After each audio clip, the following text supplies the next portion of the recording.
नमस्कार, मैं हूं आंचल सिंह और आप सभी का स्वागत है हमारे चैनल पर। महाराष्ट्र से बड़ी खबर है।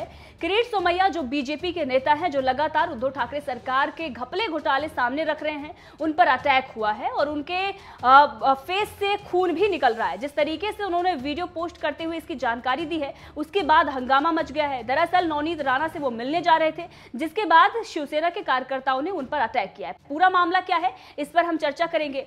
दरअसल महाराष्ट्र में सांसद नवनीत राणा और उनके विधायक पति की गिरफ्तारी के बाद सियासी घमासान तेज हो गया है। शनिवार को दिन भर चले ड्रामे के बाद शाम को बीजेपी नेता किरीट सोमैया पर हमला किया गया।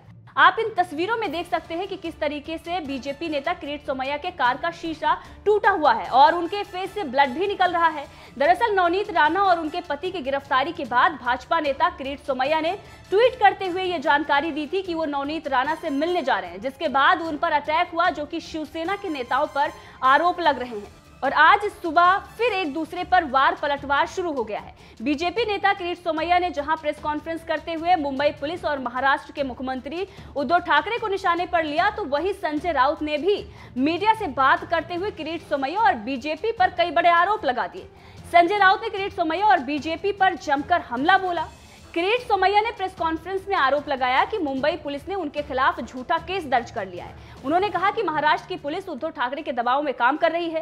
किरीट सोमैया ने यह भी बताया कि महाराष्ट्र में कानून व्यवस्था ध्वस्त हो गई है, जो कि लगातार हम देख रहे हैं कि महाराष्ट्र में महाविकास अघाड़ी सरकार जब से बनी है, उसके बाद से ही बीजेपी लगातार यह आरोप लगाती आई है। किरीट सोमैया ने कई बार उन पर जब अटैक हुआ है, जब उन्हें डिटेन किया गया है, तब ये आरोप उन्होंने लगाए हैं और वही एक बार फिर से उन्होंने आरोप महाविकास अघाड़ी सरकार पर और मुंबई पुलिस पर लगाए हैं। अब इसी बीच संजय राउत ने भी किरीट सोमैया पर हमला बोलते हुए कहा कि किरीट ज्यादा ना बोले, नहीं तो उनके मुंह में कागज डाल दूंगा। दरअसल कागज की जो बात कर रहे हैं वो घपले घोटाले की बात कर रहे हैं संजय राउत, लेकिन संजय राउत खुद कई मामलों में फंस चुके हैं। ईडी की जांच उन पर चल रही है, जिसमें उनकी पत्नी भी फंसती हुई नजर आ रही है।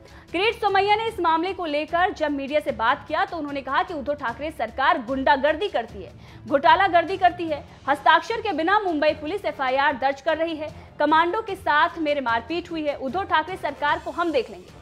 साथ ही उनका यह भी कहना है कि बीजेपी बीते 12 महीनों से उद्धव ठाकरे सरकार के घोटाले बाहर निकाल रही है। उद्धव ठाकरे सरकार की माफियागिरी बीजेपी ने सबके सामने रख दी है, इसीलिए उद्धव ठाकरे की पुलिस गुंडागर्दी कर रही है और बीजेपी नेताओं पर आरोप लगा रही है। बीजेपी नेता ने यह भी आरोप लगाया कि कारोबारी मनसुख की सुपारी देकर हत्या करवाई गई थी। दरअसल आप सभी को याद होगा कि अंबानी का जो केस था, उसमें मनसुख हीरेन की हत्या की गई थी और उसके बाद जिस तरीके से महाविकास अघाड़ी सरकार फंसी थी, उसी का जिक्र करते हुए किरीट सोमैया ने आरोप लगाए हैं। उन्होंने कहा कि उद्धव ठाकरे ने रुपए लेकर 2 पुलिस वाले नियुक्त किए और उन 2 पुलिस वालों ने ही हत्या की है। उन्होंने ये भी कहा कि जिस तरह से हमारी आवाज दबाई जा रही है, उससे लगता है कि उद्धव ठाकरे मनसुख हीरेन के साथ जो किया था, उसी के तर्ज पर कुछ नया करने की साजिश रच रहे हैं। मेरे खिलाफ जो एफआईआर दर्ज की गई है वो फर्जी है। भारतीय जनता पार्टी के पूर्व सांसद किरीट सोमैया जब शनिवार रात मुंबई में खार पुलिस थाने से लौट रहे थे, तब उनकी एसयूवी पर शिवसेना कार्यकर्ताओं ने जूते और पानी की बोतलें फेंकी, साथ ही उनके ऊपर पथराव भी किया, जिसके बाद उनके कार का शीशा टूट गया, साथ ही उनके फेस से ब्लड भी निकल रहा था। सोमैया निर्दलीय सांसद नवनीत राणा और उनके पति रवि राणा से मिलने पुलिस थाने गए थे। भाजपा नेता ने इस मामले में ट्वीट करके जानकारी दी है कि शिवसेना के गुंडों ने जो हमले किए हैं, उसमें वो घायल हो गए हैं। किरीट सोमैया ने इस घटना के बाबत बांद्रा पुलिस स्टेशन में शिकायत भी दर्ज करा दी है। बहरहाल जिस तरीके से महाविकास अघाड़ी सरकार जो उनके विरोधी है, उन पर कार्रवाई कर रही है और जिस तरीके से महाराष्ट्र में घमासान मचा हुआ है, इसको लेकर आपका क्या कहना है, कमेंट करके जरूर बताएं।